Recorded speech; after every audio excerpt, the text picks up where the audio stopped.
Good day, everybody, and welcome back to another episode of the Hazmat Guys. I'm Michael Monaco, so let's get into this. Welcome back, everybody, to episode 41, and we are the premier podcast dealing with hazmat response for fire responders, where we give you the knowledge and the insight to do your job safely and effectively. I'm Bobby Salvesen, and I'm here with Mike, I guess.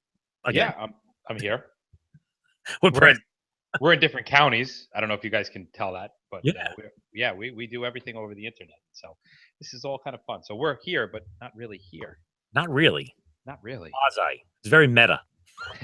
If a computer turns on in the woods and somebody is talking, but there's nobody on the other side of the internet to hear it, I don't know. I don't know. I don't know if that's true. Oh, What's going on? A whole lot, man. Things are just crazy. I got so much going on. It's just nuts. We'll talk really quick because it's something that's bothering me. We had a run the other day, and I tell you what, they took and they made a mountain out of a molehill. And we sat back and we shook our heads, and here's what happened. We had maybe a few ounces of base. I think it was sodium hydroxide, actually. I think. Yeah. No, it was a basic solution, but it was not sodium. I'm mixing two runs up. Right. So it was this, and a little bit, maybe a couple ounces had spilled, maybe 16 ounces spilled, Yeah, a pint's worth had spilt out on the road.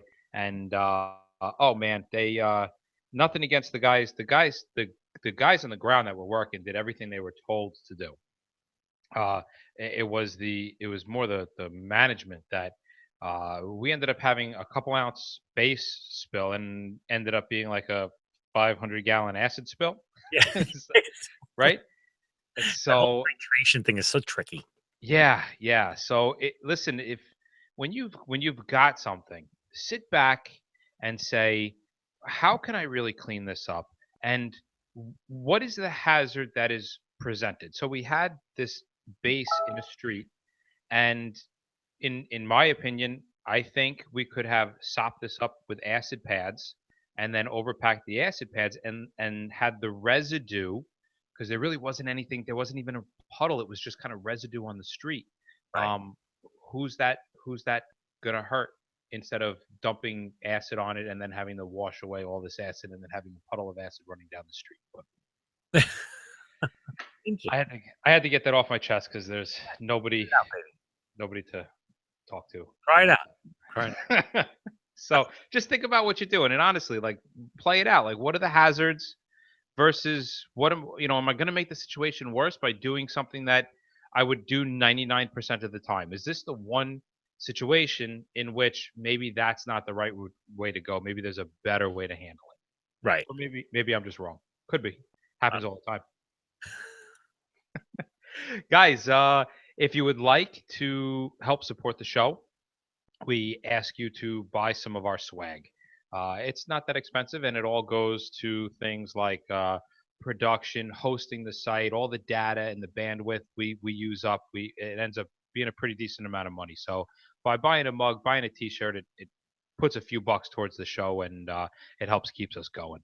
Nobody's driving around in a Maserati due to our merchandise sales. I had to whittle my pencil so I can write the note.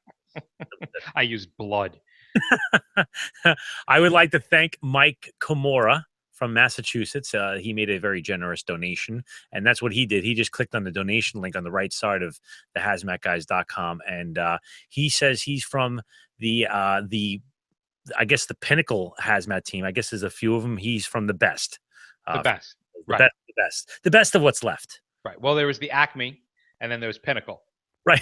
So Pinnacle ended up winning. They won.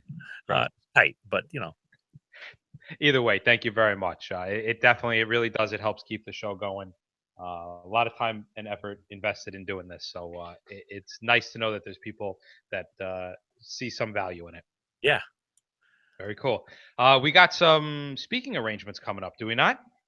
We do. We are going to be up in Massachusetts in September. At the Plymouth show. Very excited about that. Yes. Oh, that's right. We've talked about the Rock before.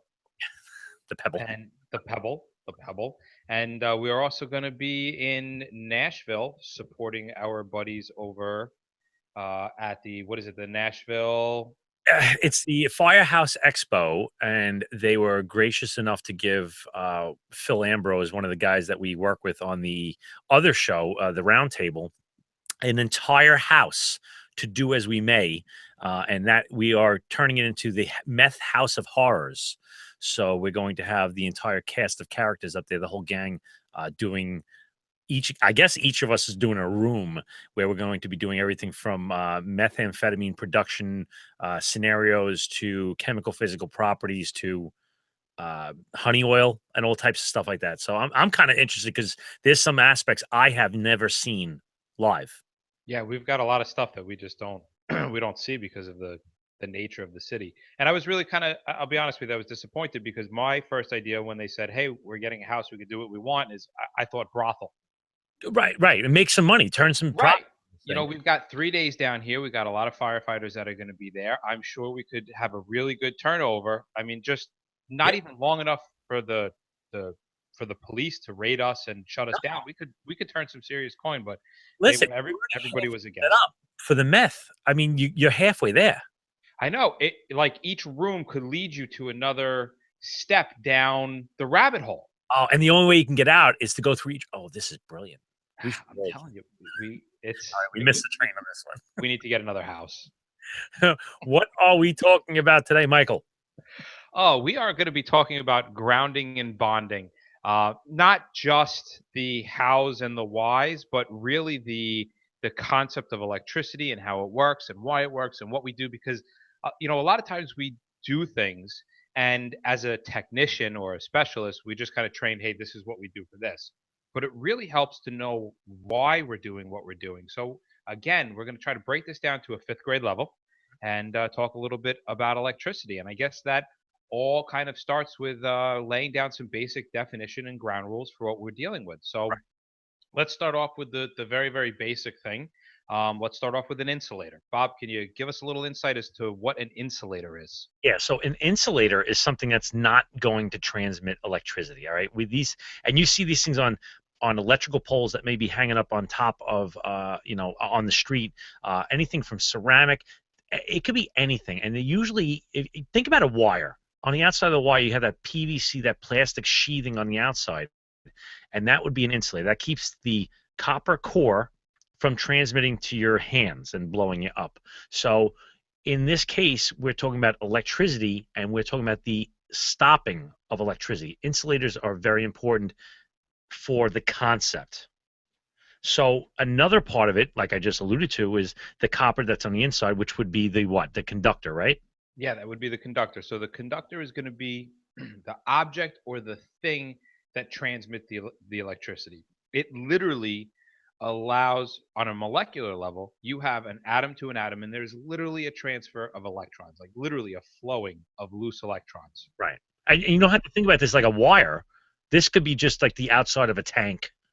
Yeah, anything that conducts electricity, I hate to use the word in the definition, but anything that allows that free flow of electricity is going to be a conductor. And conductors come in all different conductivity, if you would. So some things can be really, really good conductors, and some things can be really, really poor conductors, like distilled water.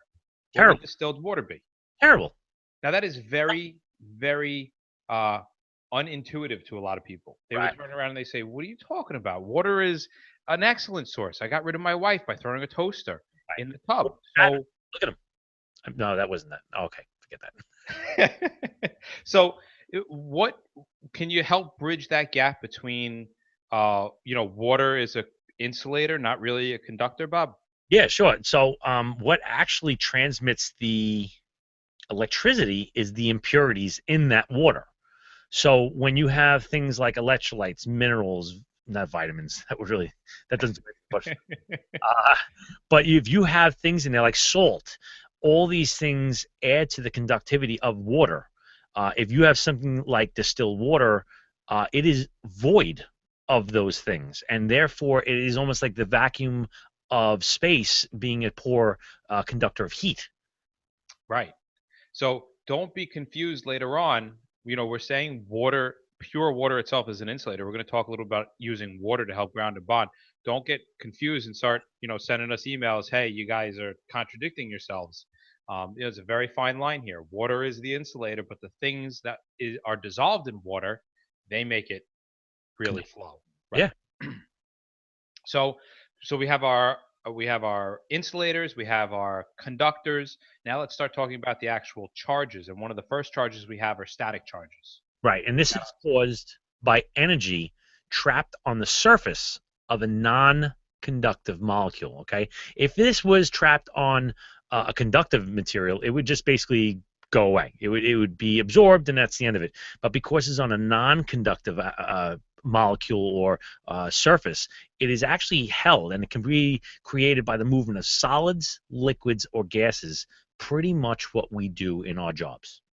So would static charges be something similar to a capacitor, where the charges are being held? Yeah, exactly. And that's where capacity. I don't want to get into this too early, but we would a capacitor is something that's in electronics that will hold a charge for a could be almost an indefinite amount of time if nothing's acting on it, and it will release it in a certain time frame. So like something that's very slow would be like a battery, where we can hold a charge for a long time and slowly dissipate it. Or we can you can have that thought process where I touch the two things together and then I have a lightning bolt shoot out of it. That might be something like a real capacitor, something that would hold short-term stuff. Hmm. So then we're gonna so we've got our static charges, which is kind of the static, which is on the outside. Then we start to develop what's called a static charge Mhm. as things start to build. So the more and more electricity that builds on the surface of an object, the higher the static charge. This is because static electricity, it really is it's almost like an imbalance between electrical charges, either within the surface or inside the surface, however the charge can hold. And the charge is going to remain there on your insulated surface, your non-conductive surface, and it's going to be there until it's giving a pathway to flow. Right. And once it's given that pathway to flow, then you have an electrical discharge, and this is where we're so concerned with grounding and bonding. Yes? Yeah, exactly. So you're saying that the outside of, let's say, a poly drum, like a 55-gallon poly drum that's holding the corrosive, can hold a charge even though it's not conductive. Like a battery. Yeah, actually, it's exactly like that. It's like a battery until it blasts off, Right. right? And when we deal with these small things, right? So the battery, the drum, we're dealing with small things. You're talking about small discharges. This concept can get all the way up to the tens of thousands, if not millions of volts when we talk about thunderstorms, Hmm. because it is literally the same concept, the same physics, if you would, that produces the static discharge when you touch a doorknob, as it is a lightning bolt coming from the cloud to the earth. It's the So biggest. yeah, it's the biggest one you got, and you're talking about a lightning bolt that produces millions of degrees and hundreds of thousands, if not millions of volts. So it can get static charges can get very, very powerful, and they should be respected. There's a lot that goes into static and electricity, and if you don't play with it right, it can turn around and bite you in the ass. Yes, indeed. So let's dive a little bit more into the electricity itself. All right, we're not trying to make a course on electric. All right, there's a lot that goes behind electricity. I mean, literally, we could probably do a 3-year show on the theory of electricity, and it's a theory because no one really has proven anything about it. But we're going to try to explain some basic stuff here. All right. So in electricity, you have a few things that kind of fit together, and we're going to try to put them together. But you have voltage, right? You have amperage.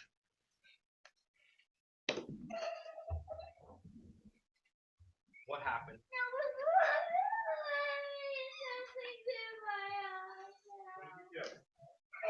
What did you do?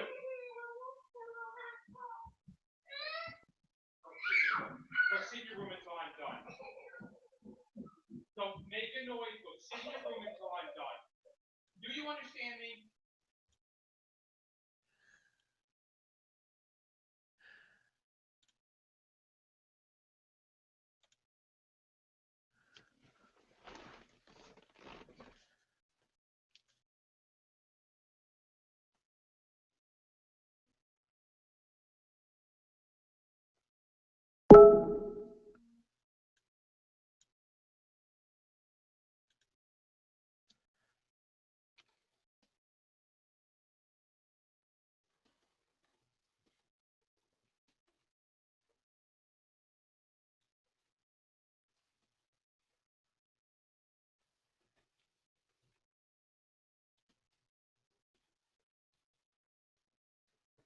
I'm back. Okay. How'd you do that? Oh, you turned it off mute. Good. Yeah. I was like scrambling for the mute button. I You know, begged them not to do anything. He throws a pillow at her eye, at her face, and hits her in the eye. oh, nice. Give me 1 second. I have to move something. I'll be right back. Go.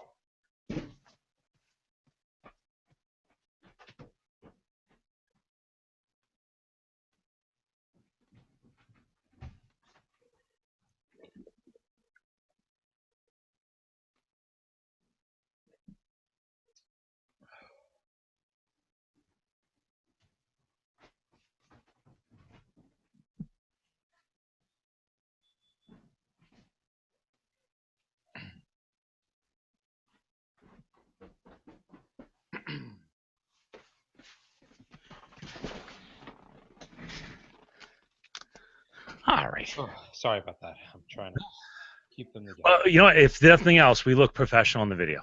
Yes. All right. So All right. I'm going to mark this. I started doing the voltage, amperage, and resistance, and then we kind of got tapered off. So Where do you want to begin? why don't I do the voltage? I'm going to do voltage, amperage, resistance, and my one line, and then you do how they fit together. Okay. All right. Sounds good. Yeah, you have voltage, amperage, and resistance. Okay, these three things kind of lock together, and they're known as Ohm's law. And resistance is the electrical quantity that measures how a device or material reduces the electric current flowing through this. What? What did he just say? What? It's measured in ohms. So, Mike, how do they all fit together? Okay. So, in order to really grasp the concept here, we have voltage, we have amperage, and we have resistance. Right. So, this is in this very specific scenario, it is really no different than a pumper, right? And bringing water to a fire. So, your voltage you can consider to be like your pressure, your water pressure, and technically the voltage is your difference in electrical pressure. So the higher the pressure, the harder the water is going to come out. The amperage would be like your gallons per minute. Right. Okay. So if I have a higher amperage, I have a higher flow, more gallons per minute. If I have a higher amperage, I literally have more electrons flowing through the wire. Mm-hmm. And resistance is very similar to friction loss. So I have friction loss from the water going through a tube. The higher the resistance on a hose line, the less water can flow through. The exact same is true with uh, a conductor. So when the resistance goes all the way down to zero, when we have zero resistance, we have incredibly quick transfers because there is nothing keeping the electrons from flowing. Yeah. If I have high resistance, then I have very little flow, all the way to the point that I get an insulator. It's just like closing off the nozzle. Exactly. There you go. So, what is grounding and bonding? And I hate, you know what? This is one of my little pet peeves. You guys always use those two words together, like it's peanut butter and jelly. You can have a peanut butter sandwich, Peanut butter jelly time. and you can have a jelly sandwich, but we always kind of bring them together like there's something like that are together. And this is defined as providing an electrically conductive pathway between a dispensing container and the receiving container and an earthly ground, which means you can consider Earth being zero. The pathway helps eliminate the buildup of static electricity by allowing it to safely dissipate to zero. Does that make sense? Let's That break. You know what? Break it down a little more. that makes sense to me. But yeah, let's look at specifically what grounding is. This is the term that refers to the method by which the facility grounding system is connected and referenced to the earth. So if anyone's ever looked at their water pipes in the basement and they've seen a big fat green or bare wire going to it, this is your house being grounded. If you consider, we were talking before about lightning Mhm. and electrical buildup and stuff. The earth itself is actually can be considered like a capacitor, and you have electrons that want to try to flow to the earth. Right. So by allowing a path to the earth, you allow the electrons to flow into the earth. What's good about this is if you get the electrons to flow to the earth, then there's no electrons in your system. There is nothing to short out. There's nothing to spark. There's no electrical gaps to, there's no electricity to actually create a flashpoint. Right. And that's the goal of grounding, is to actually bring the potential of whatever tank it is to zero. Right? It's Right. to bring it to nil. So there Right. is no possibility of a discharge because it's at the same as zero. Like taking your fire engine and emptying the tank. Right. Now, bonding, on the other hand, is the joining of two electrical conducting materials together. So I have tank A, tank B. Let's say one is, and I'm making up theoretical numbers, one's at 10. I don't know what 10 is, but let's say it's 10, and the other one's at 5. Actually, that's a pretty bad number. Let's do 2, right? So they would both kind of meet in the middle, +4, -4, so that it would add into the same thing. So they would meet at 6. That would be an equal potential. Now, note how that's different than being at Mike's example of grounding at 0. Does that make sense? Yes. So that's how we're going to do these things.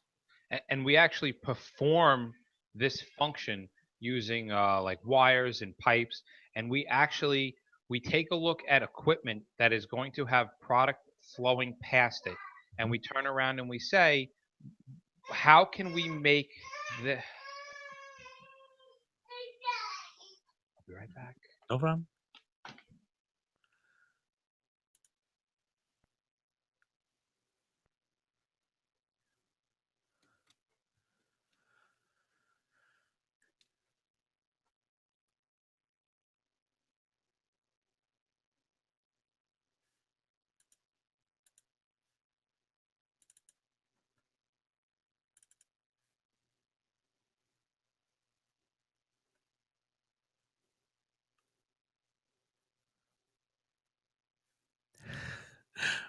That one listener that's out there listening to us right now.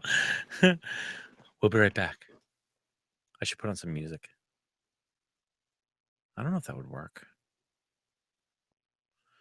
I wonder if it would. I have to cut this all up.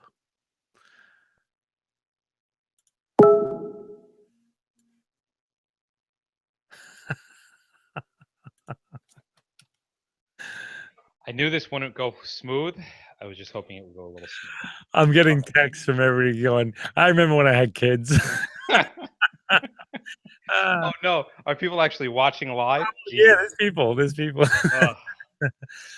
Ah, So, okay, so we were talking about. Let me mark that. Boom, and I'll start over again on the method. So the method that we actually use to do the grounding and the bonding is we're going to take a look at the entire scenario, and we're going to connect metal parts and pieces or plastic parts and pieces that would normally not be part of an electrical system or current, and we're going to attach them together so that they can share their electrons. right.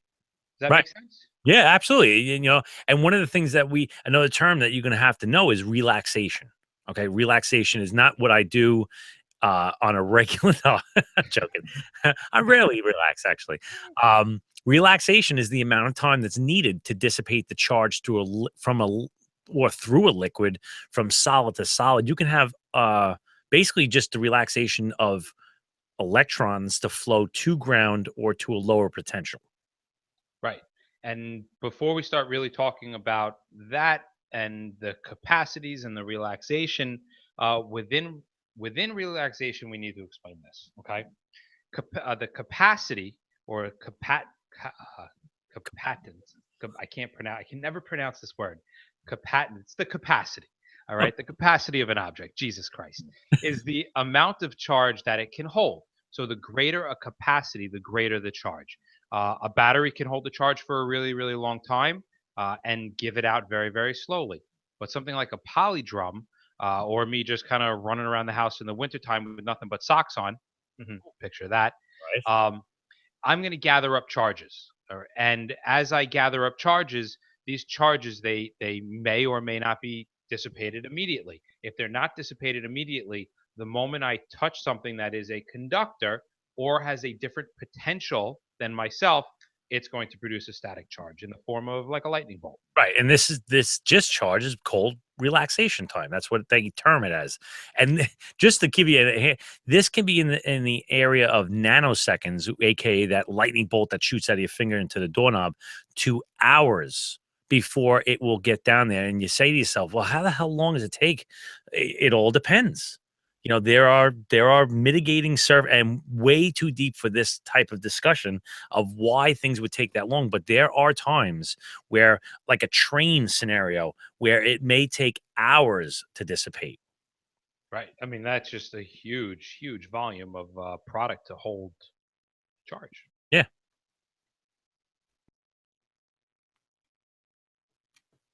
All right. I just marked for the nugget Me and too. continue when you're ready. All right. All right. So in this whole kind of Megillah gorilla, why do we end up doing it? All right. Usually we find a scene or we find on scene a leak or a leak that's already getting out, and our objective is to mitigate and keep it from gradually going into the fire phase. So if I have, say, a tanker car, and that tanker car is now leaking somewhere in this leak, I have a flammable range, Right. right? Somewhere I have a flammable range. In the process of transferring it, what I want to do is make sure that that flammable range doesn't ever hit a sparking object. Right. And just the flow of it falling out of the container can build up a head of steam, Right. well, as a head of static, Yeah. we'll say.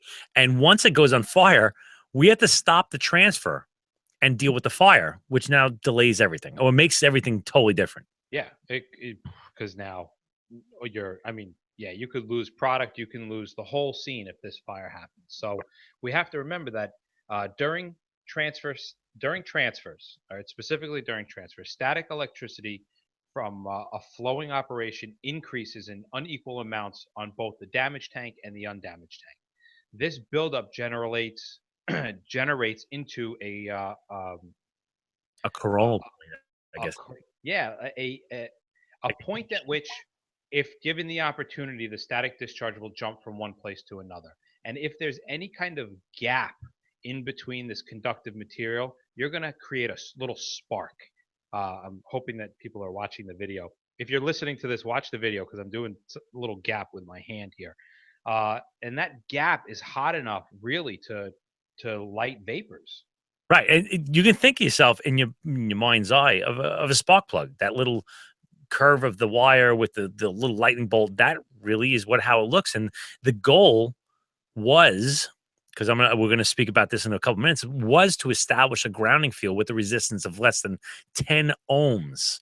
Uh, Oh, Now I can't really put this into perspective though, because in some training courses it's like 25 ohms, but achieving that goal of 10 to 25 ohms is often required pounding in, and I'm talking like you're sitting there with a sledgehammer pounding in multiple 3-foot rods, wetting the soil, adding the salt, just like we talked about before.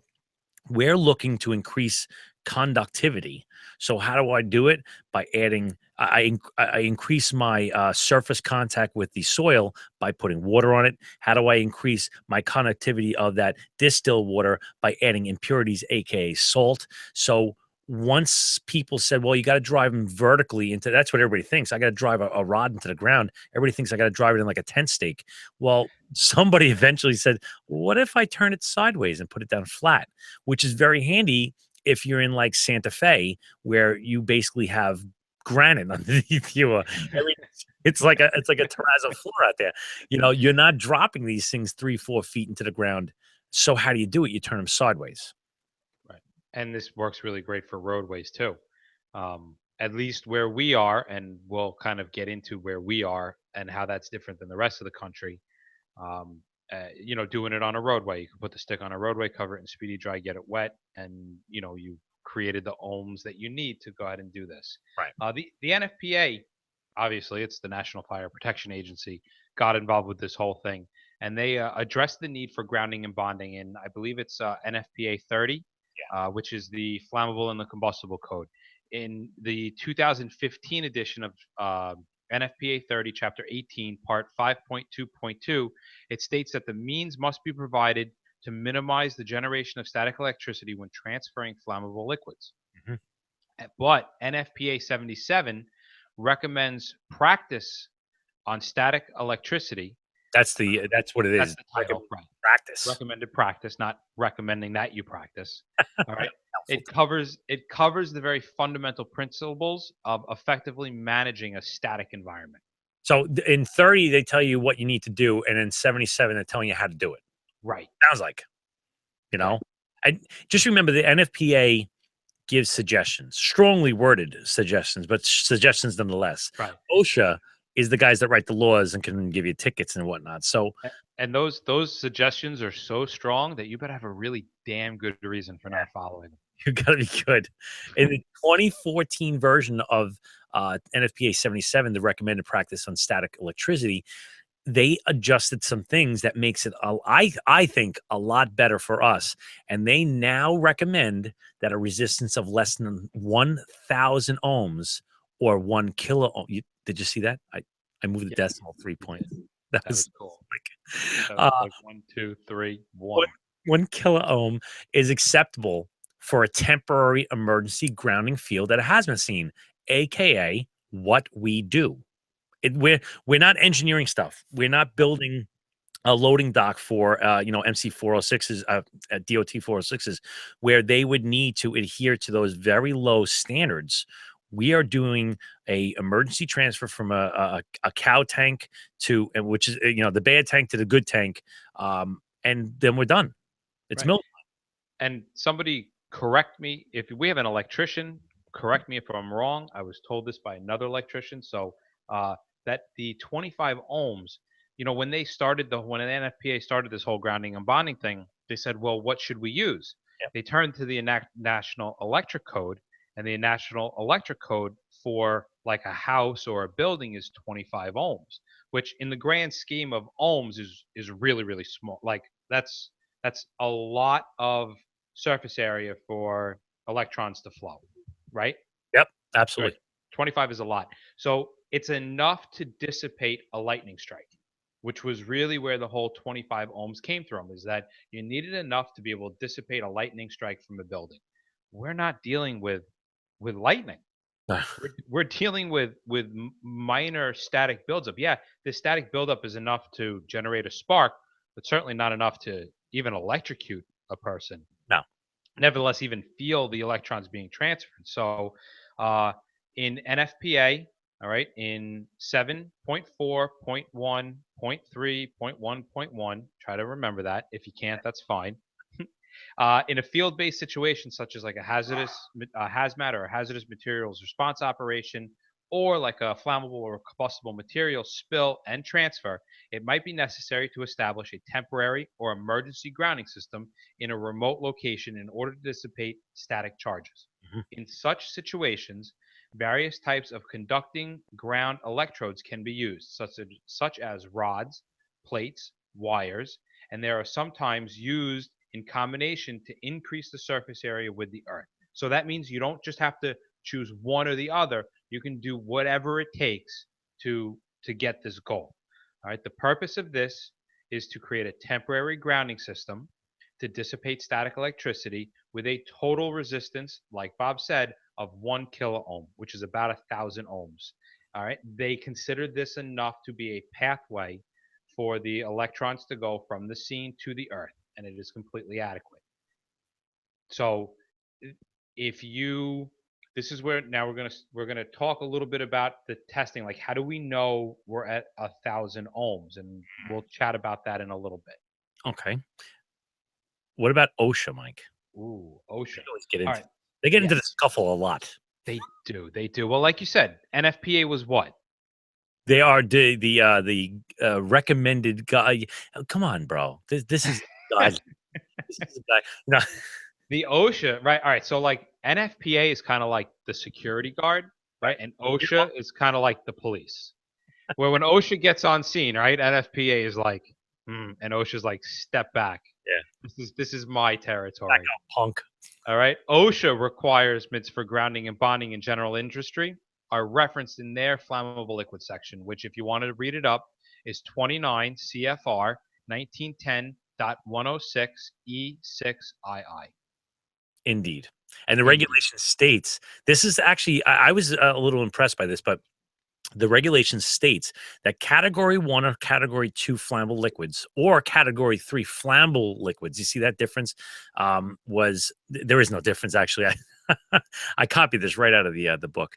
With a flash point of below 100 degrees Fahrenheit or 37.8 degrees Celsius shall not be dispensed into containers unless the nozzle and the container are electrically connected, where the metallic floor plate on which the container stands while filling the electrically connected system, or where the stem is bonded to the container during filling operations by means of a bond wire, the provisions of the sections shall be deemed with and complied with. Now, what that means is that when we go to the gas station to fill it up with some petrol, right, we have to have the nozzle actually in contact with the container, aka we're bonding, Mm. and we're supposed to have that container and the pump on a electrically grounded site. So there, now I can speak for myself. I have never seen an electric grounding plate at my gas station. I have a concrete pad, but they're saying that because the pump is, now this is local code. They're saying that because the pump is grounded out flatly, that if there was any static buildup in the 5-gallon bucket for my lawnmower, it's going to conduct into the hose. The hose is connected to the pump. The pump is going to connect it to the ground, and we're good. That's how they're doing it. Which kind of makes sense. If I am not mistaken, the nozzles on those are either plastic with a wire that wraps around them that touches the metal of your accepting port in your car, or they're actually metal themselves. Yeah, they have to be. And then the hose itself has wires running through it to ground everything. Right. So this means that all any of the containers that are holding a category 1, 2, or 3, which are liquids with a flash point lower than 100, need to be grounded and bonded during dispensing operations. All right, so let's get into how we do this now. So when we are establishing a ground field, again, we're trying to get everything down to zero. Us as technicians are trained to test the ground resistance using a ground earth resistance meter, which we commonly call the MEGR, the MEGER. Yes.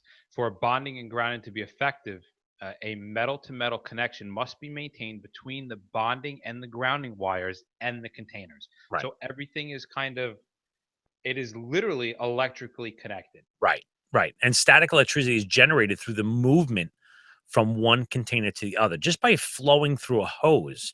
So, by the hazmat responder providing a method of grounding and bonding, two different terms, he can remove 3 of the 4 conditions for ignition.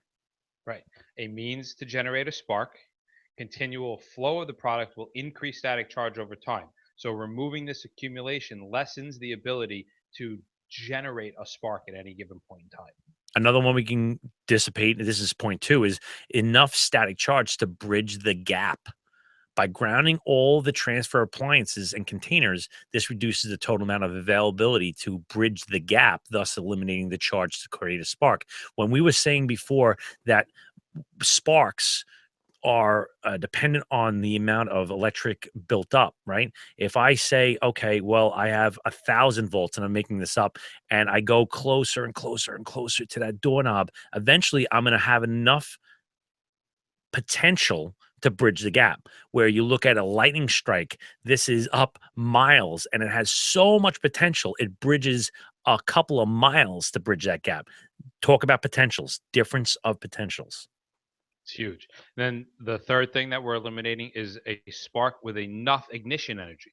So grounding and bonding reduces this ignition energy and keeps it below its peak sparking level. Yeah, and or even just the flammable atmospheres, right? Right, like weather. But well, I mean, just like flammable atmospheres, as far as a flammable liquid, and keeping the vapors under control and not getting them in the potential area of a spark production. Sure. And what do we have to measure whether or not we have a flammable atmosphere? Oh, wait, don't tell me. We've got something somewhere that Uh, hmm, I don't know. We'll come back to that. right. But it's a good idea if you can figure out what it is that can measure a flammable atmosphere to keep it with you while you're doing this process. This would be very important. Yeah, because if you have, we're going to talk about the procedure in a little bit, but when you are actually connecting all these pieces together, keep this flammable atmospheric monitoring device with you. Right. That way, as you're making connections, you can say, yeah, I'm doing this in an area that's not going to blow up. Very Just good. a little tidbit. Does the actual weather itself change anything? Yes. And I got this under good advice is that colder means more static. Mm, So if you live in a yes. colder climate, then you have the more potential to have a static creation, I guess, the potential. Yes, and I can tell you this from my own personal experience. In the wintertime, I pretty much curse every time I get out of my vehicle because it generates so I don't know why my pickup truck generates so much static electricity, but every time I get out and then touch the door, I get zapped and I let out a little yelp and a curse every time. And it only happens in the wintertime, generally like January, February. It's a All science right. What also happened? What's up? it's a science experiment. They're testing you. It's, it is. It is. No, really, somebody's screwing with me all the time. When we have humidity less than 33%, it will generate 20 times more static than when it's 65%, and about 300 times more when the humidity is 20%. Wow. That's a Yeah, lot. that's a lot. So generally, it's drier in the wintertime. So this is where the whole, we get more static in the cold. And this is where I'm going to probably put my foot in my mouth because we here in where we work in New York City, we rarely ground and bond. It's not because we don't have plans, but because we are living in a generally warmer, more humid area. And therefore, our potentials are much lower than our friend, let's say Jay-Z out in Phoenix, who is living out, in Phoenix, it's a dry heat. So, um, they're dealing with super low humidities, super low cooling at night, and they have that so they are dealing with extreme potentials. Talk about grounding and bonding out there is Bible. Out by us, rarely done. Yeah, yeah. I mean, I'm sure we would do it.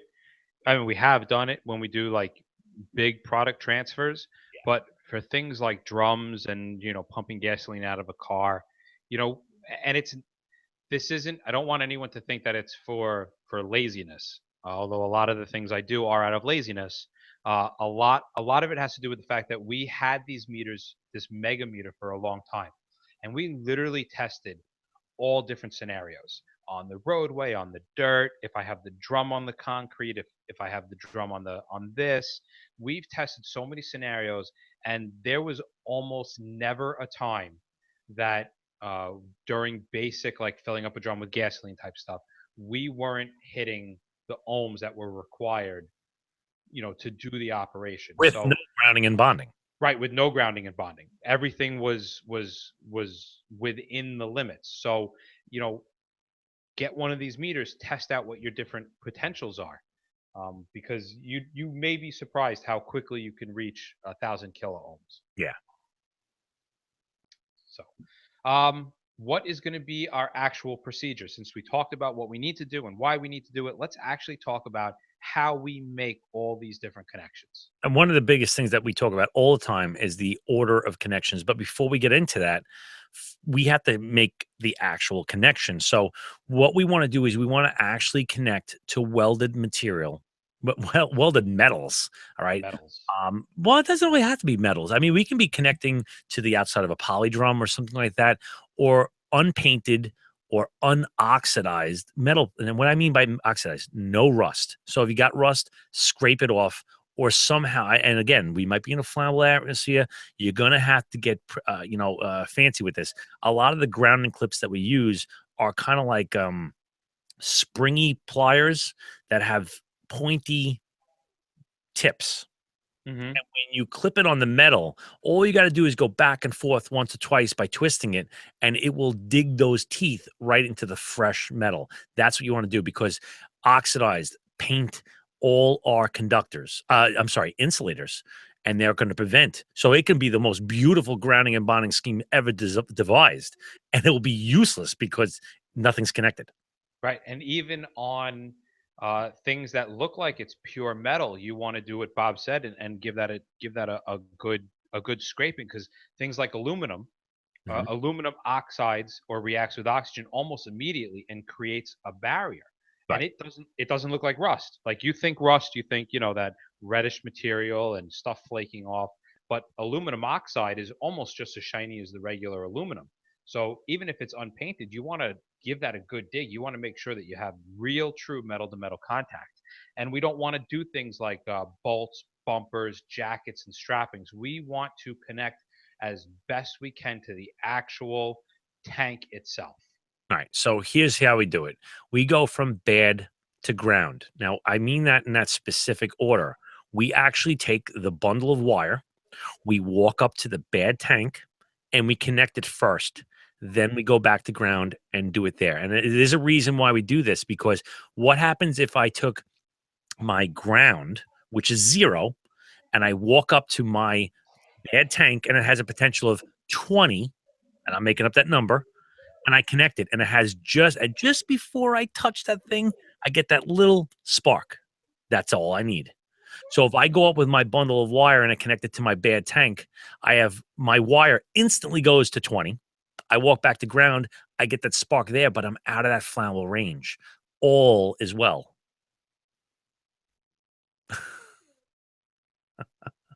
Yeah. And there are things that we can do again, just as a reminder, you want to always keep that uh, flammability meter with you because as you connect, you never know. You yourself may be creating like this awesome ground Right, and you're going to create some kind of a spark. So always try to keep that with you. Then right, what we want to do is we want to connect the good to the ground. So we're doing the exact same method, right? We're walking over to the good, we're connecting it, and then we're walking that wire away and putting it to the ground. right. And then we're going to take the bad. Now we've just completed our grounding scheme. We've done ground, tank to ground, and now we're going to bond. So we're going to bond our two tanks together, and we're going to go bad to good. So we are going to again take our possible potential difference. Now this is all relaxing at the same time.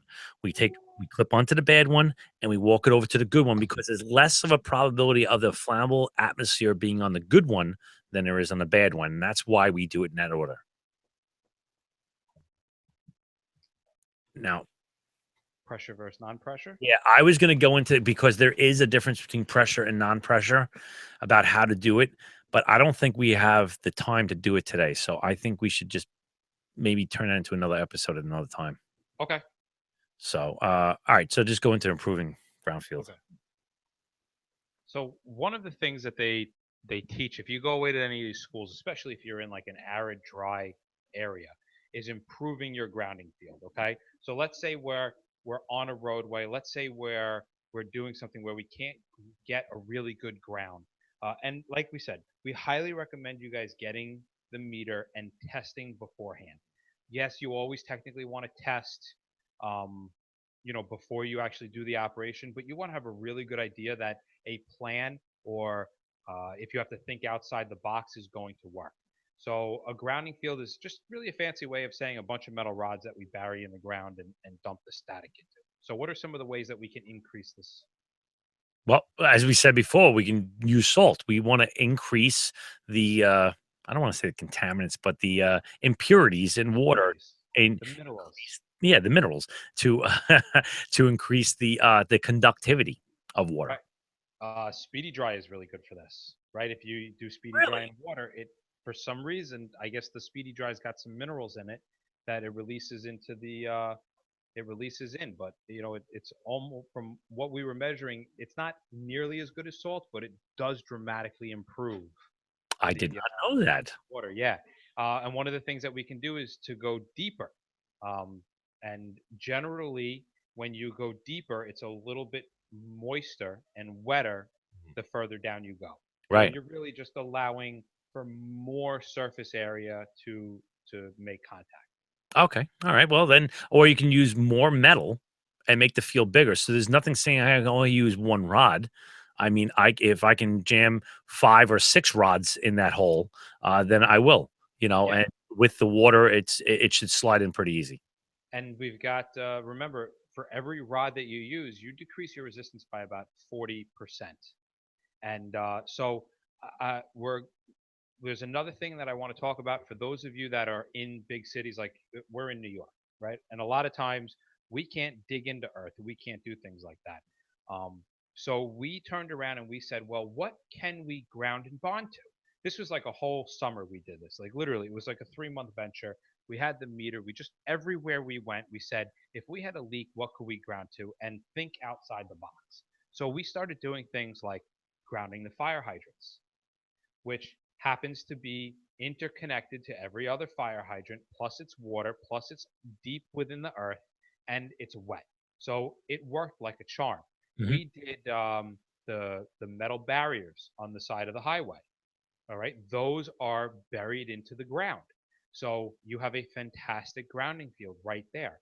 Metal fences that are buried in the ground made excellent, excellent, excellent grounding field rods. So there's all sorts of things around you. We even tied in to, we took apart, and I don't recommend you doing this. This is just something that we did. All right. I don't advocate taking apart electrical systems if you don't know what you're doing. But we took apart the grounding, the actual ground to a light post, and we connected to the ground. Again, it worked fantastically. We had all the ohms that we needed to do the thing. So take a look around, go out and see on an out of the box situation, what can I connect to, what can I ground to, and test it through various locations. That way, if you're ever in the situation where you need an out of the box grounding and bonding method, you have something that you can pull All right. Well, that wraps up another episode of the Hazmat Guys. Thanks for taking a little bit of your day to listen to us and hopefully make your job a little bit easier. from. Find us on Twitter and Facebook at the Hazmat Guys, and take a moment to go to iTunes and put in a review of our podcast. Let somebody you know that you think may enjoy this. Spread the news, because the more the news gets spread, the happier we are at the end of the day. If you have any comments about the show or run, anything that pops into your mind hazmat related, you can give us a ring. 843-628-1484. That's 8436 the mat.